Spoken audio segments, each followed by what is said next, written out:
علامہ اقبال رحمۃ اللہ علیہ ارشاد فرماتے ہیں، مومن ریشم کی طرح نرم اور فولاد کی طرح سخت ہوتا ہے۔ زندگی کا راز یہی ہے کہ جہاں رہو، جس حال میں رہو، خوش رہو، مطمئن رہو۔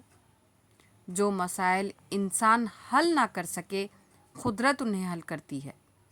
انسان کو ہمیشہ یاد رکھنا چاہیے کہ نیک عمل کبھی ضائع نہیں ہوتا۔ اگر آدمی بننا چاہتے ہو تو بنی آدم کا احترام کرو۔ مسلمان کی حقیقی اساس توحید اور ختم نبوت کے عقیدے پر ہے۔ تم کامیابی اور ناکامی پر نظر نہ رکھو، اپنے مقصد تخلیق کو پہچانو اور جدوجہد کیے جاؤ۔ مصیبت ایک عطیہ خداوندی ہے تاکہ انسان اپنی زندگی کا مشاہدہ کر لے۔